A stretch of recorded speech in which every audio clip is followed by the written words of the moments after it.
Director David Mercer. Welcome to everybody. Okay, John, a 15% flat tax for everyone. Is that how to get everyone working again? I mean, I think that there's some historical success in that. I think Americans should stand up and cheer for the presidential candidate who says, I'm going to give you a big, fat, flat tax and give you the same tax rate, basically, that Mitt Romney has. And people are villainizing Mitt Romney for paying 15% on the investments that he's made in his past.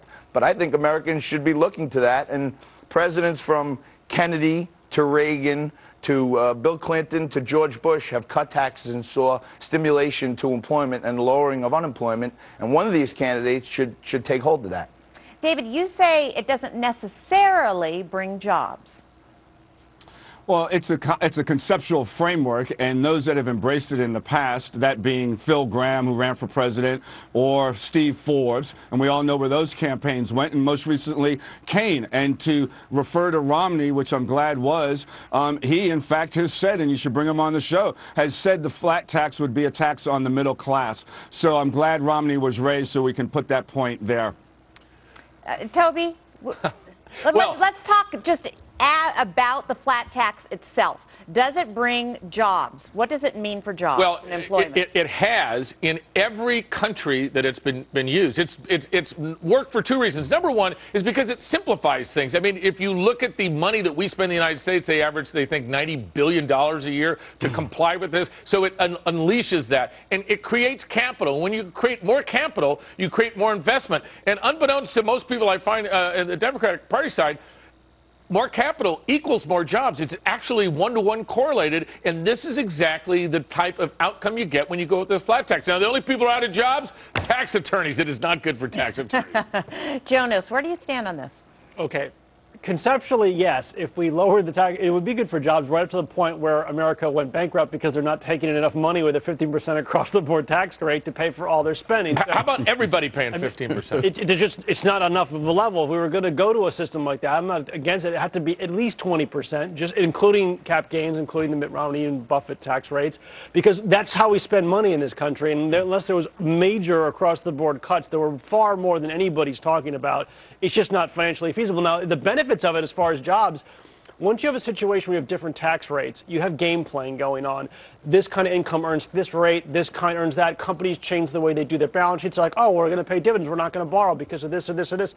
All that behavior goes away when you have every kind of income is taxed the same way. So there are benefits to it. I just deny it's a fantasy land to talk about everybody paying this Mitt Romney Buffett tax rate because that's impossible the way we run our country. I don't think it's impossible because 50% of America pays no taxes. Zero. So I'd like to get at least 15% out of them, and that'll start to stimulate revenue. And as a small business owner, I think it's clear to me, if I knew that my tax rate was certainly going to be 15%, then I would be able to start to allocate some of those extra funds and building my business, maybe hiring new people and growing it. And I think that's what will stimulate the economy. And Gary B., you've done some research actually on countries that have adopted the flat tax and what you've seen in the GDPs.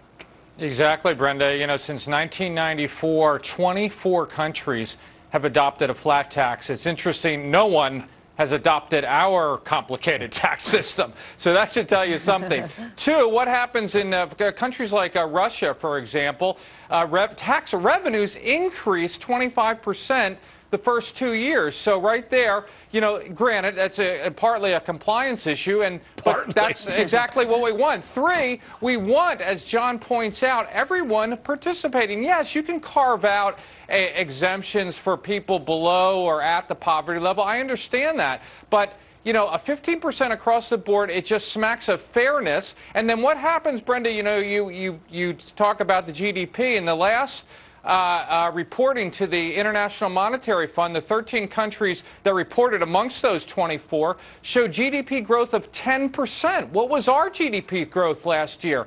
Flat, or, you know, up, I mean, maybe 1 or 2%. So clearly, when you have a flat tax, you have GDP growth. What are you going to get every time we've seen big GDP growth like that? It leads to increased jobs. I can't see a reason not to do it. Well, David, tell me, how does a tax hike lead to more employment?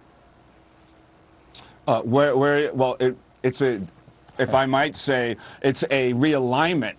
You have the tax cuts that were extended to the millionaires and billionaires for 10 years during the and into the Bush years and into the 2 in Obama, and that has not generated the jobs, and in fact has led to $2 trillion being on the sidelines. Where the jobs are coming, and what we should be doing is stimulating the middle class, not imposing a tax on them. That's why the president is calling for a payroll tax cut, so that we can stimulate the middle class into stimulating demand that leads to jobs and growth. But that's what we need to do. How does a tax hike on millionaires lead to more jobs for Americans? Well, it's not. Well, I might, to give some historical perspective, it is really an expiration of the Bush tax cuts to the Clinton levels. And we know through the Clinton levels, back in the 90s, we had 22 million jobs at the level of tax that was there before Bush got into office. Right. And we should go back to that level. During that time, the capital gains tax was cut. Yeah, it wasn't due to the income tax. It was the capital gains cut that caused the increase both in employment and GDP. Well, this would be a gigantic the shift, losses guys. during the Bush crisis. Yeah, but this isn't going from 39 to 36%. This is 50% flat tax, which unleashes a torrent of activity that, heaven forbid, we would actually unleash. Also, we could, only wish for the Clinton economy during the internet bubble and this economy. Exactly. No, that never happened, Brenda. Well, the economy that we inherited from George Bush. It was the economy we inherited. I'm just saying they are two different economies and very difficult to compare. Yeah. And that's why we should talk about the historical nature of it. I agree. Historically, it was the great tax cut of Bill Clinton who took the capital gains taxes from 35 to 20, and Democrats continuously laud his performance from an economic standpoint. So even he demonstrated that tax cuts help employment. But with any tax cut, it was a tax raise of Reagan that led to his bringing down the unemployment rate and realigning it to stimulate the economy when he ran for re-election. And so, again, Reagan not only cut taxes, but he also raised it when circumstances dictated. Jonas. There's diminishing returns with anything, and when you start to cut otherwise we should go to New Greenwich one's a 0% tax capital gains rate. Would that create more jobs? Probably not as many as the initial cuts that were done. I wouldn't bet against it. The point is that you need a certain level of taxation to support the government not go bankrupt, which is as important as creating jobs. Yeah, and that level shouldn't be really high, but it certainly can't be 15 across the board or we'll go broke. It just the math doesn't work. Okay, last word, Toby. We should let the chips fall where they may, and we know that if we went to zero capital gains and 50%, the explosion in our economy, we wouldn't know what to do with all the growth. Okay, guys, thanks so much. Well, his company just created 14,000 new jobs last year. Now one of America's foremost CEOs is telling Neil Cavuto the president's job plan is not the way to go. You'll hear why at the bottom of the hour. But first, did you hear about this? As gas prices spike in the U.S., a Chinese offshore rig is getting ready to pump out oil off the coast of Florida. Gas prices spiking more than 80% under President Obama's watch, and now he's calling for more drilling in the future. But guess who's already drilling 60 miles off the Florida coast? China. A Chinese-built oil rig is set to pump out oil near Cuba as early as this weekend. Gary B., if there were more U.S. rigs doing what China's doing, would our gas prices be lower right now? Absolutely, Brenda. You'd have, clearly, this is economics 101, supply and demand. You'd have more supply. Sometimes the energy policy, and not even sometimes, always, the energy policy of this administration is baffling. The president has said he wants energy independence. He obviously wants higher employment. We obviously have the resources offshore. Why, China is coming in there and drilling on resources we could be taking advantage of, where we'd increase employment, we'd lower energy prices, and we'd assure in the future at least step toward energy independence. Again, it's baffling. David? Well, I'll just say, going to Gary's point, that anybody, whoever it is, that brings more oil or resources online increases supply. So by virtue of that, they're helping actually to lower the prices. Yes. Secondly, if I might continue, the president is looking for a diverse energy policy, which is not to be reliant on just fossil fuels, but on clean energy, so that in the future we are in a better position, not only for a cleaner environment, but also for reduced prices. And a diversified energy source, giving us independence from the likes of the Middle East. Okay, Jonas, clearly oil is a worldwide commodity, and the more supply there is, you know, the lower prices go. But the whole idea is this energy independence here, isn't it?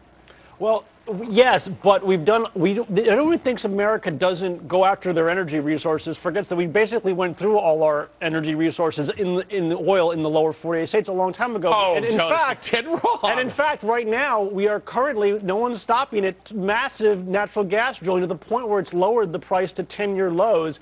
No one stopped that. In fact, the president spoke for more offshore drilling right before the British petroleum leak, and then he had to change his attitude about it. But no one in this country stops you from going after energy inland. Now, as far as riskier offshore stuff, this is Florida as much as it is the federal government who doesn't want, rightfully so, the Chinese now leaking oil all over their $80 billion, $40 billion tourism industry. Okay, Toby.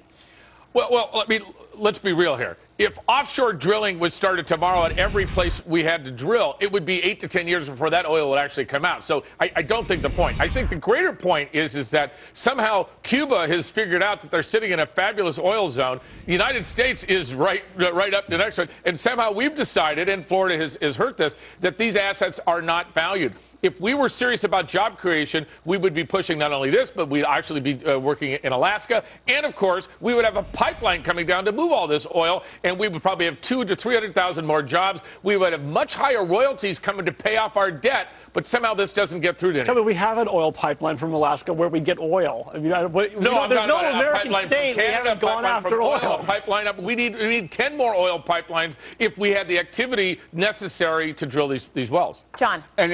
I understand where David's coming from, that any supply helps the global macro supply and lowers prices.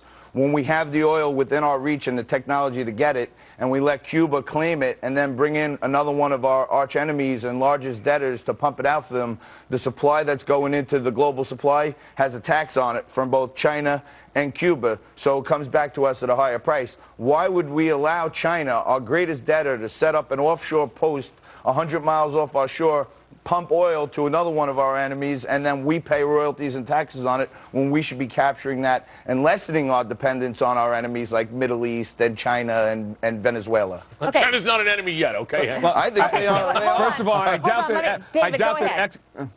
I said I would doubt that Exxon's concerned about that, experiencing all-time profits.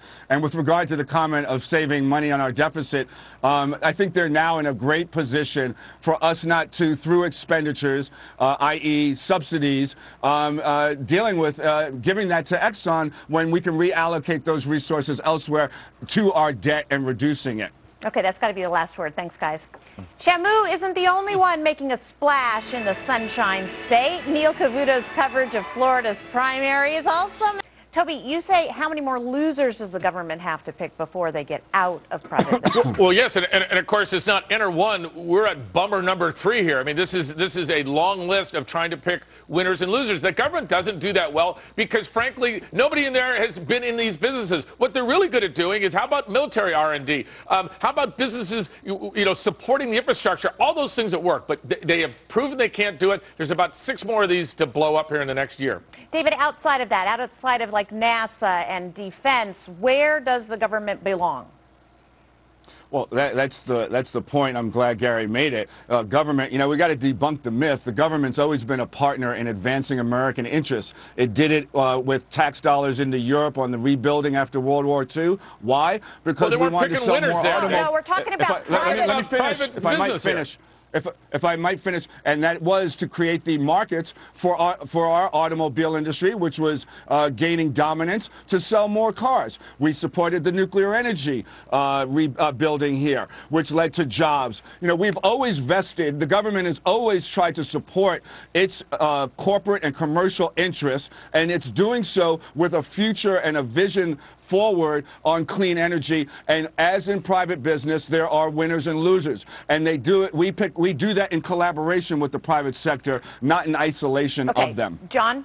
Let's face it, the government at this point is starting to act like a taxpayer-backed investment fund where they can go out there and basically use taxpayer dollars and invest in companies that suit their political needs. And then we're finding out time and time again that their investments that they're making are going bust.